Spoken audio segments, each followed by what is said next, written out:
coucou les tarophiles! Bienvenue dans les énergies du jour du mercredi 10 février.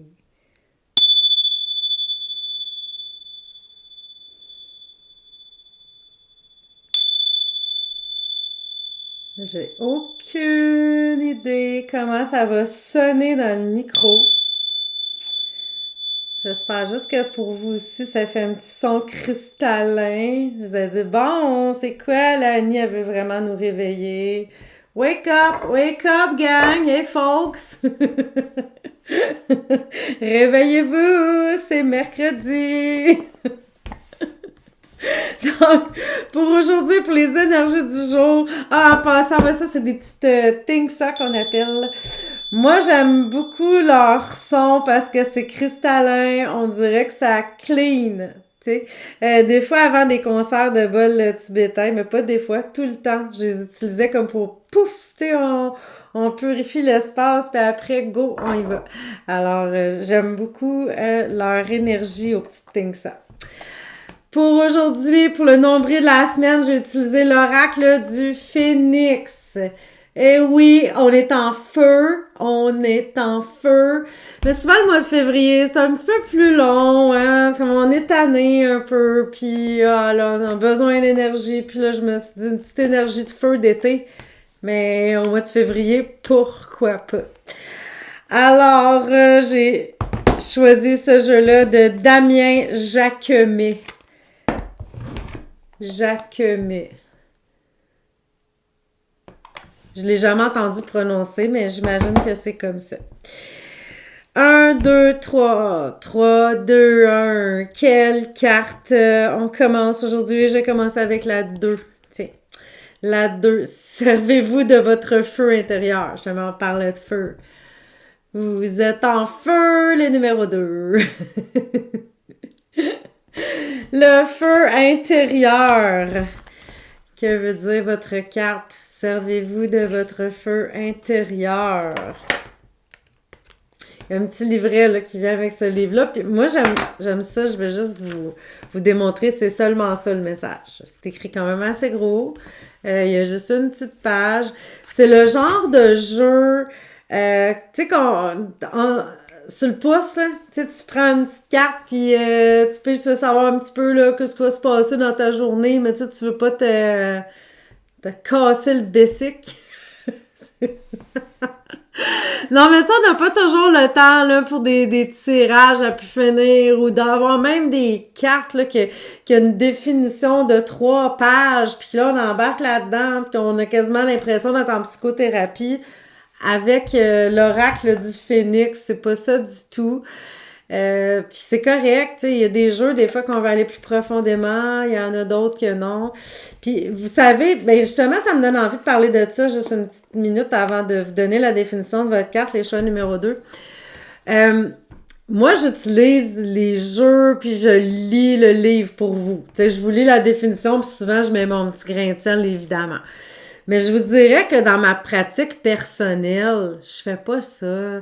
Je vais vraiment beaucoup à l'intuition. Parce que je vais piger une carte, puis déjà là, elle va me dire quelque chose, puis je vais ressentir quelque chose qui me fait du bien ou qui me fait réfléchir à quelque chose.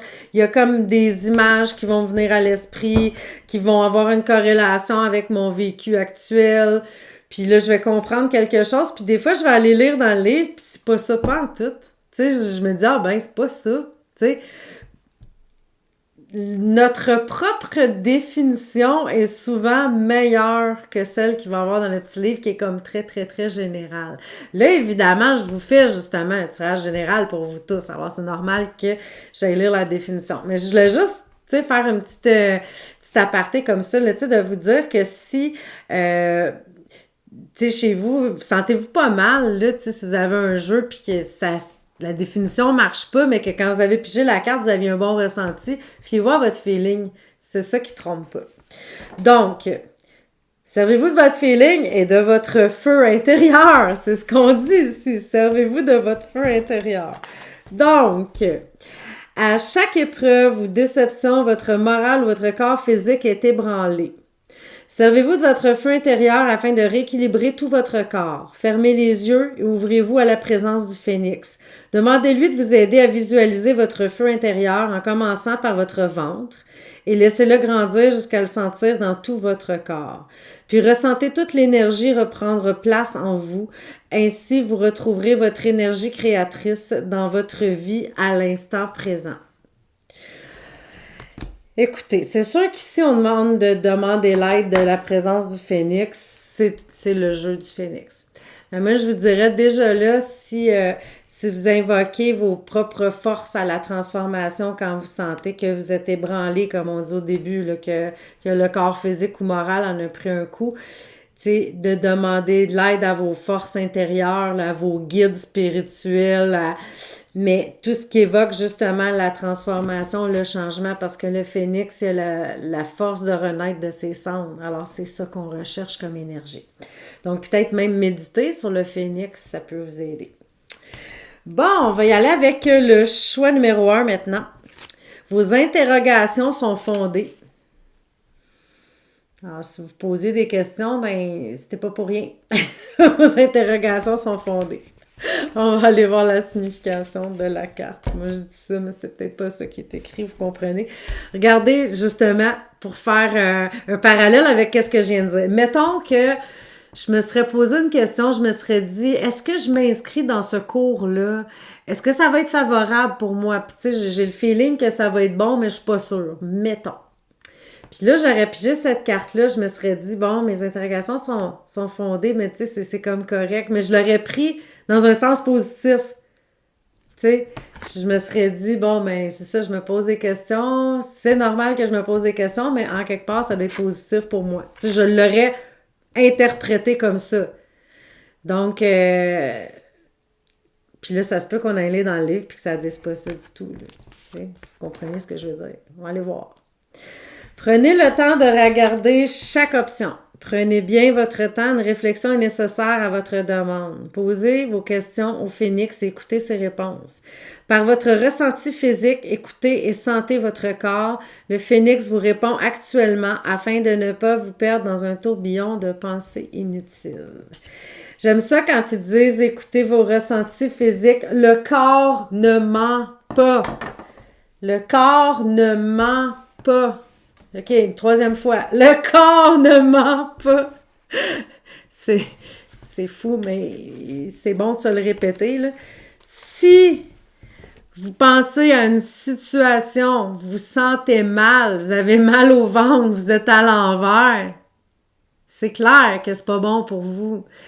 Moi, ça m'arrive fréquemment que j'ai des gens qui me consultent en tarot puis qui me disent « Ben Annie, je le savais déjà au fond, mais merci, tu viens le valider. » C'est correct, on est comme ça, on est humain puis on fait pas toujours confiance à qu'est-ce qu'on ressent, on n'est pas sûr ou parfois, même on a un choix à faire, là, on dirait que c'est aussi fort un que l'autre. Puis là, on se dit « Mon Dieu, où est-ce que je m'en vais avec ça? » Mais tu sais, fermez vos yeux puis mettons, imaginez que si vous aviez tel choix dans la main droite, tel choix dans la main gauche, laquelle là, qui vibre le plus, qu'est-ce qui vous soulève, qu'est-ce qui vous fait du bien.